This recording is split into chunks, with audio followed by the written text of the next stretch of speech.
जब फरिश्ते मुझसे पूछेंगे मुझे जीवन में सबसे अच्छा क्या लगा, तो मैं सिर्फ तुम्हारा ही नाम लूँगा। जी हाँ, मैं हूँ आपके सामने डॉक्टर मनीष कुमार शशि। आज हम लोग क्लास 12 के पोइट्री से एक इम्पॉर्टेंट लेसन्स पर डिस्कशन करेंगे और वो लेसन होगा my grandmother's house composed by Kamala Das.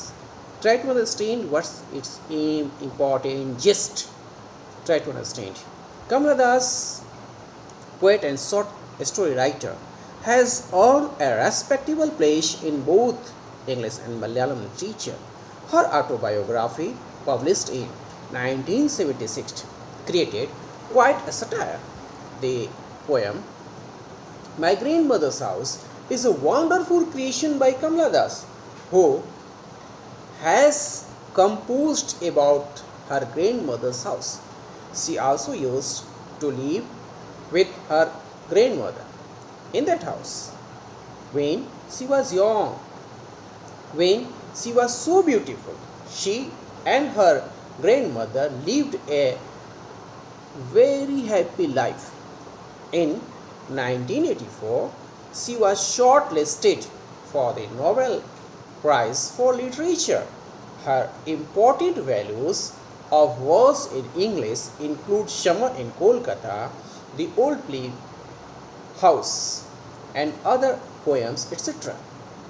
Kamala Das' poetry is a primarily autobiographical and her theme is love of a lovely heart.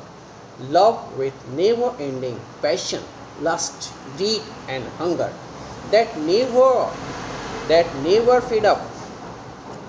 Satiate or satisfaction. When we talk about love, प्यार एक ऐसा खेल है, प्यार एक ऐसा खेल है जो दो लोगों में खेला जाता है और विनर और जीत दोनों की होती है। जीत की यदि हम बात करें तो जीत जो होती है वो दोनों की होती है। Where there is love, there is life. Gandhi ji की ये युक्ति हम सभी को याद है। अब कमला दास जी ने जो वर्णित किया है उसे हम लोग बाइलिंगुअल समझने का प्रयास करते हैं। वो कहती हैं There is a house now far away where once I received loved. एक घर जो अब हमसे बहुत दूर हो गया मुझसे, जहाँ मैं प्यार पाती थी। कमला दास जी के शब्दों में That woman died. The house withdrew into silence. A snake moved.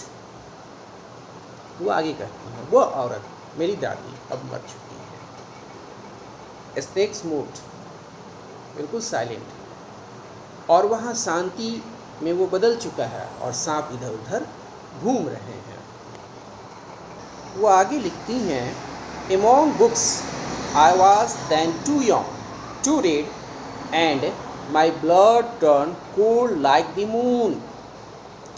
मुझे पढ़ना उस समय अच्छा नहीं लगता था क्योंकि मैं बहुत छोटी थी, too young. How often I think of going there to peer through blind eyes of windows or just listen to the frozen air. वो आगे कहती हैं कि मेरा खून जो है वो कैसा था, चांद की तरह ठंडा पड़ जाता था। कई बार मैं वहाँ जाने के बारे में सोचती, वहाँ की खिड़की से झांक उस ठंडी हवा को, फ्रोजन एयर को वो लिसन करना चाहते हैं। कमला दास जी काफ़ी अच्छे से अपनी बातों को क्लियर कर पाती हैं। Darkness to bring it here to lie behind my bedroom's door like waiting dog. You can't believe, darling. वो आगे ये कहती हैं कि वहाँ की खिड़की से झांक उस ठंडी हवा को सुनूं या उस गहरी दुख में एक मुट्ठी भर अंधकार को ही लूं जो मेरे बेडरूम के बगल में एक धमकाता कुत्ते की तरह हो। एक धमकाता कुत्ते की तरह हो। Darling, darling, you can that I live in such a house and was proud and love I who have lost my way and beg now at a stranger's door to receive love, beg, receive love, at least in a small change। वो आगे स्पष्ट रूप से कहती है। स्पष्ट बोलना ही कमला दास की पहचान थी। वो कहती है, आप विश्वास नहीं करोगे कि मैं एक ऐसा घर में रहती थी जिस पर मुझे गर्व था और जहाँ मुझे प्यार मिलता था, लेकिन मैं अपनी राह भटक गई और शहर में इधर उधर प्यार की भीख मांगती हूँ और कोई अजनबी मुझे थोड़ा तो प्यार कर दे, थोड़ा। क्या आप ये विश्वास करोगे? ये सच्चाई है। थोड़ी सी प्यार के लिए जो गांव, जो दादी माँ का प्यार था, आज शहर में उसके लिए दर दर भटक रही हैं। यही कमला दास, जो कि गाँव में प्यार मिला, अपनों के बीच प्यार मिला, उस प्यार की खातिर वो दर दर की ठोकरें खा रही हैं। कहा भी गया है कि किसी के द्वारा अत्यधिक प्रेम मिलने से आपको शक्ति मिलती है और किसी को अत्यधिक प्रेम करने से आपको साहस भी मिलता है। कमला दास जी को यदि हम याद करें तो इतिहास के पन्ने से, पोइट्री के पन्ने से हम यह कह सकते हैं कि एक प्रेम युक्त हृदय से सभी तरह के ज्ञान की शुरुआत होती है। इसलिए हमेशा प्रेम के साथ हृदय का लगाव जो है उसे बरकरार रखना चाहिए। यदि हम इसको कामयाब रखते हैं तो वाकई हम इस देश के इंसान हैं, नागरिक हैं। कमला दास जी की इन बातों से मुझे मुंशी प्रेमचंद की एक युक्ति याद आती है। वो लिखते हैं, प्रेम का नाता संसार के सभी पवित्र जो भी संबंध हैं उसमें वो पवित्र है और सर्वश्रेष्ठ है।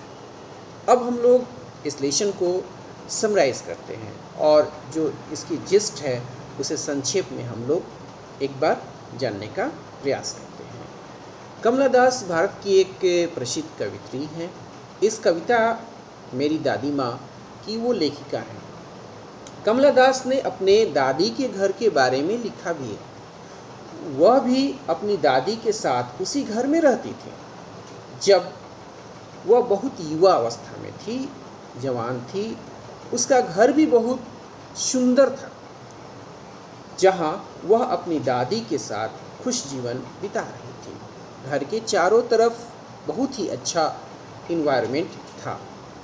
लेकिन जब उसकी दादी मर गई और जब वह दूसरी जगह शिफ्ट होती है तो घर की हालत बहुत ही बुरी हो जाती है। घर के चारों तरफ बहुत ही दयनीय स्थिति दिखने लगती है। वहाँ आसपास में झाड़ियाँ उग जाती हैं। जब कवित्री अपने घर देखने गई तो वो पाती हैं कि पुराने प्यार, यादें आज कहाँ हैं। उसने अपने घर को क्षतिग्रस्त भी देखा। उसका दिमाग बिल्कुल शून्य हो गया, इसे बोलते हैं ना झंझना जाना, शून्य हो गया, हक्का बक्का रह गई। जब वह वहाँ पहुँची तो सब कुछ बदल चुका था, सब कुछ। लेकिन फिर भी वह अपने घर पर घमंड कर रही थी। गर्व का एहसास उसे था क्योंकि जब वह वहाँ पहुँची थी तो हमेशा वे बातें उन्हें याद आ रही थी जो उनको अपनी दादी माँ से मिला था। इस कविता में कमला दास अपने जीवन, ऑटोबायोग्राफी, जीवनी के बारे में बताती हैं और उन्हें अपना जीवन अपनी दादी के साथ कैसे बिताए जब वह छोटी थी और उसके बाद ज़िंदगी कैसे गुजर रही थी। वास्तव में हम ग्रामीण परिवेश से शहरी परिवेश में आते हैं। हमें धनार्जन, पैसे की आवश्यकताएं होती हैं, हम आगे बढ़ने की हमें लालसा होती है, हम जाते भी हैं और जाना भी चाहिए। जाना कहीं से गलत नहीं होता है, लेकिन जो हमारी धरोहर है, जो हमारी पहचान है, उसे हमें नहीं खोना चाहिए। इस लेसन में यह भी हम देखते हैं कि प्यार जब वो इंसान आपके हाथों से निकल जाता है तब उस प्यार की अहमियत का एहसास होता है, उसके पहले इस अहमियत का एहसास नहीं होता है। कहा भी गया है, किसी बहुत बड़े लेखक ने लिखा भी है कि प्यार कुछ ऐसा नहीं जिसे आप ढूंढ लेते हैं, प्यार कुछ ऐसा नहीं जिसे आप ढूंढ लेते हैं, असल में प्यार आपको ढूंढ लेता है। जब आप प्यार करेंगे तो वो आपको ढूंढ लेगा। इंसान के साथ साथ पशु पक्षी और जानवरों को भी प्यार की भाषा समझ में आती है। इसलिए प्यार कीजिए, किसी से बात करें तो उसमें प्यार का एहसास हो। जब आप झूठ बनेंगे, फ्रॉड करेंगे तो वो एक बार दो बार चल सकता है, लेकिन वो बार बार कदापि नहीं चल सकता। और आप हमेशा ध्यान रखें न्यूटन्स थर्ड लॉ, और ये भी ध्यान रखें कि आप प्यार की ही भाषा से दुनिया को जीत सकते हैं। आप गांधी जी को देख लें, महावीर को देख लें, बुद्धा को देख लें। इसलिए प्यार की कद्र हमेशा करना इस लेसन में कमला दास जी हमें सिखा रही है और हमें सीखना भी चाहिए। इस लेसन में वाकई हम प्यार की भाषा को देखते हैं, समझते हैं और पुनः ये प्रयास करते हैं कि अपने जीवन में इसे आत्मसात भी करें।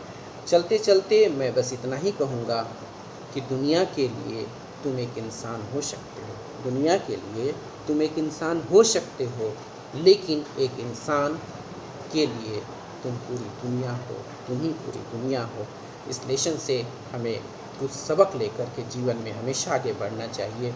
और हमेशा ध्यान रखिए कि कृष्ण और सुदामा की दोस्ती हो या इतिहास के पन्ने टटोले से, वास्तविक प्रेम की ही पूजा होती है। आप कभी भी धूर्त वाला प्रेम ना करें, दिखावटी प्रेम ना करें, क्योंकि इंसान का जीवन सिर्फ एक बार मिलता है। हम इंसान हैं, जानवर नहीं हैं। इस लेसन में कमला दास जी ने जो रेखांकित किया है वह हमें समझने की आवश्यकता है। प्रेम किसे कहते हैं? गांव का परिवेश, वो दादी माँ का प्यार, वो प्यारा सा बचपन का घर और शहर जहाँ प्यार के लिए तरसते हैं। आज इस क्लास में इतना ही। जय हिंद।